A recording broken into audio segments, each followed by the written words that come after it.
Hey guys, welcome to Tiny House Customs. I'm Dan. This project I'm doing today is something that a professional should do. It could potentially kill you. Do not do anything that I do in this video. Yes.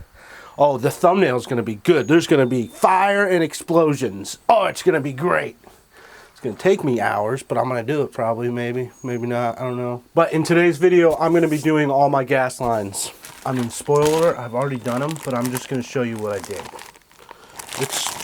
It's easy. Only cost me $6 to show you, which is how much I'm going to make on this video over 2 years. So, yeah, we're winning. So before I started this whole project, I did a lot of research. I would say about 6 months worth of research on propane and propane accessories. That was horrible. I don't even know.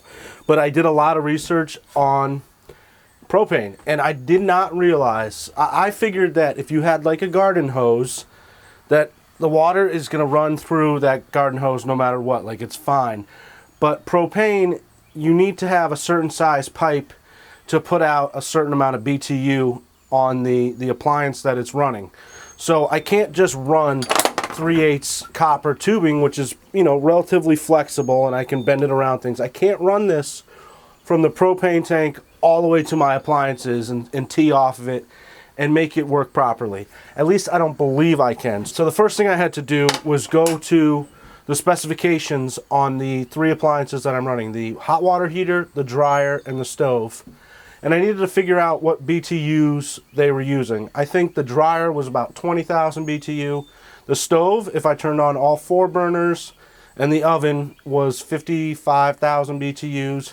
And then the hot water heater, I can't remember, but all of them were a lot. So with those numbers in mind, I think it ended up being 250,000 BTUs. But when you read that chart, it reads 250, so 250, because it just goes, they take the 1,000 out and just make, it's confusing, super confusing. That's why a professional is very much needed on this project. I learned after reading that chart that I needed to start out with about a 1-inch pipe and then come into the house with it and then tee off of it and go where I needed to go. There is this pipe called Corrugated Stainless Steel Tubing. It's CSST. It's a yellow tubing that's extremely flexible. The only problem with it is it's not DMV certified. So you cannot put it in a motorhome, in like a food truck or any type of thing that's gonna be DMV approved. This house obviously will never be transported with propane hooked up to it. So I don't see why you couldn't use it, but my concern is over time with it, you know, if you're driving down the road and that pipe's rubbing up against something, it could wear through it. So I wanted strong piping that's gonna last the life of this house, which should be 100 years. 100 years? Yes, I'm building this as a 100-year house. So I reached out to my Facebook and Instagram followers and asked questions, and I got some really asinine answers. For some reason, whenever I ask a question online, I get some really stupid shit. Like, professionals don't know how to teach non-professionals how to do something. They're like, you just need the 3/4 inch Studer valve and put in the emergency relief valve. And like, shut up. I don't know what you're saying. Can you dumbify it for me? I try to dumbify it for you. So we're going to dumbify it. But one person did say that I should use iron piping. Iron piping was very scary to me because I didn't know anything about it. Now, looking back on it, I know a lot more than I did there. But the big box store is going to carry iron piping. It's this stuff right here. It's got threads on it. You can get it in various sizes. With iron piping, you can buy this stuff in 1 foot, 2 foot, 3 foot, and so on. But then you can also buy it in 1 inch, 2 inch, 3 inch, 4 inch, 5, and so on. So what you can do with that is you can make any length you want with a coupler. So it's very easy to do your entire house in iron piping. I would recommend doing the entire house with iron piping. Unfortunately, before I learned all that, I went out and I spent $100 on some copper piping and all the fittings and then the flare tools. Like, I got everything because I thought that the copper piping was going to be good. So again, I did some more research about iron piping. Obviously, I need some plumber's tape. Now, this is not the white plumber's tape that you would use on water drain lines or water pipes. This is yellow. See, it says yellow, and it says, for use on threaded joints, metal pipe, not exceeding 1.5 inch pipe. Oh God, I was hoping it's going to just say natural gas. This stuff is for handling gasoline, petroleum, oil, propane, butane, naphtha, benzene, kerosene. Hey, I knew most of the words. You want to wrap this stuff just like you do plumber's tape, 2 to 3 times. But before you do, you want to clean these threads. A lot of the longer pipes that I bought, the ends were rusty. They had like a little cap on them, and so they were rusty. So I just took a wire brush and I just brushed it out, got all the debris out that was in these little threads, cleaned it up. Also, before I walked out of the store, I made sure that these threads were halfway decent. I didn't want it to be smashed against something, and that's going to potentially cause a problem, like this one does. This one looks all fucked up. Great. This is just for explanation purposes. So I'm going to take the plumber's tape. I always like to hold it back farther than the thread, and I hold it like this. You see how the line's coming out like that? And then you just go. I like to stay one thread back from the ends. You can kind of see the metal on the end. I don't want this plumber's tape to hang over. Bam. So I basically just put one layer, kind of two. I did 2 layers technically. I mean, in some spots, more towards the front, it's 1 layer, but then it gets thicker as you go back, the way I did that. And you just take your hand, force it into those threads. Now, you don't need to do both of these methods. You can just do one, but for just, you know, cheap insurance, I also got some Plumbers Dope. This stuff right here. ASTPPD. I don't know what it is, but it's not the same consistency or the makeup that other stuff that I showed in previous videos. This one's kind of rubbery. So I'm just working this in, going with the thread so I don't unwind that plumber's tape that I just put on. I might not be doing the neatest job here, but I'd rather not have a leak on this fitting because that could be deadly, an explosion. Then I just take my female ends, thread it backwards first until you hear a click, and then go forward. I mean, that goes with like anything. And then you go to hand tight. Yeah. Now once I got it hand tight, I just took a pair of channel locks. Don't screw up at this.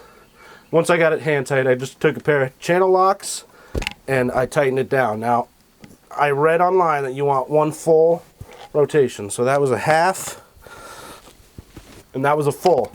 Now, that was just 1 full rotation. Now, if I kind of felt like it was loose, I would tighten it down a little bit more.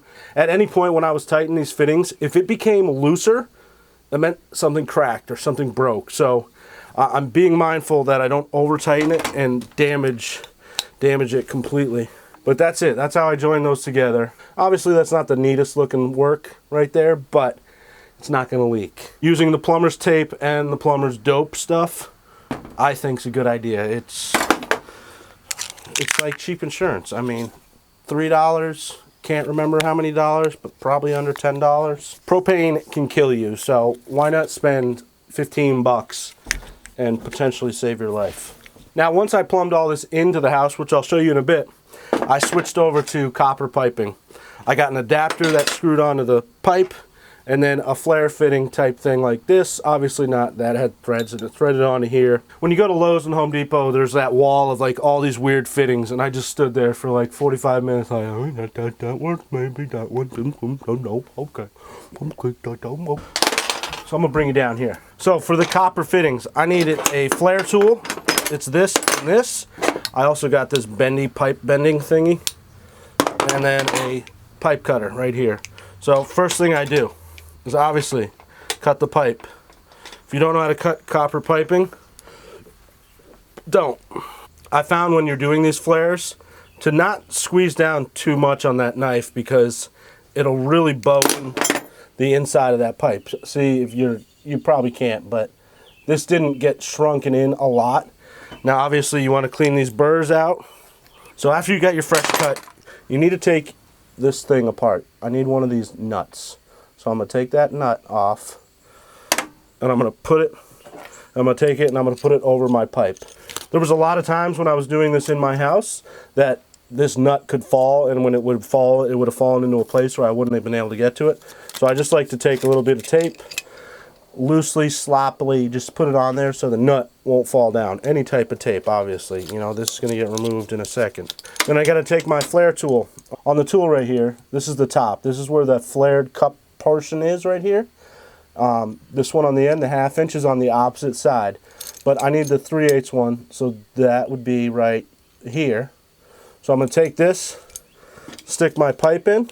You want this to stick about 1/16 of an inch above the top of this.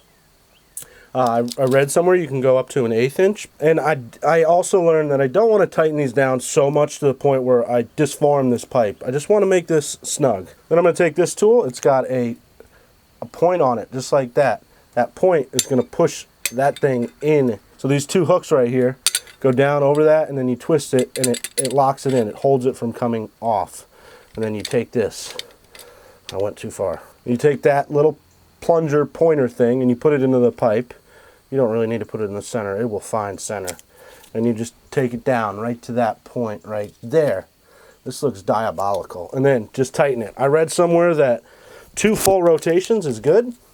Didn't find that to be the case. I kind of like to go till it was really snug and then back off. Loosen it up, take it out. When I did that, I also made sure, I looked at this to make sure I didn't disform it. There were some times that I did disform it. You can kind of see right on the top there, it's jacked up. You see that little dupe? That's going to be a leak. So if you see something like that, you screwed up. I'll never be able to capture it because of the camera just not up to par. But that's perfect. Now, good thing I put that tape because the nut didn't fall down. I'm going to take this, seat it right in here. No plumber's tape, no dope. Some people say you can put oil right here. Didn't really find a need for the oil. The oil kind of acts as a lubricant to make sure it seats well, I guess. Some of the things I bought came with the oil. I didn't use it. So I'm going to tighten that nut down. I didn't do too much research on this, but I figured you want this thing to be super tight. So obviously I'm going to crimp down on it with some pliers and just feather it down. Good. Now I don't know if I used all the right terminology in any of that, but that is how I'm doing all my flare fittings, and that is how I'm doing all my pipe fittings. That's all I've got to do. Everything in this house is either connected this way or that way. Perfect, right? And now it's raining. I forgot to film something, to film something, to film something. I forgot to film something, so I'm gonna film it now. So another tool I bought was this like pipe bender thingamajiggy right here. Now you can take this pipe, see, like this is just like a straightish pipe. You can bend it like this and do like a gradual bend in it. And as long as you don't kink it, like if you were to go like this, bam, right there, it just kinked. That's no good, no bueno, no good.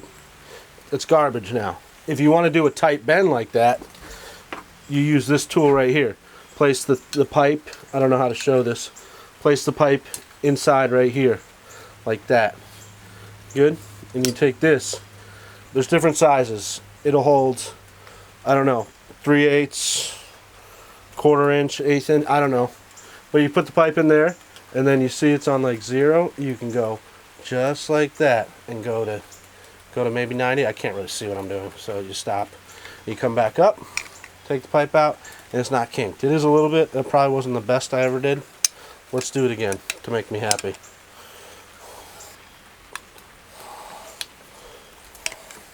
Yeah, that was decent. So you can bend this stuff and get it to go where you want it to go, which I'll show you in 2 seconds. You ready?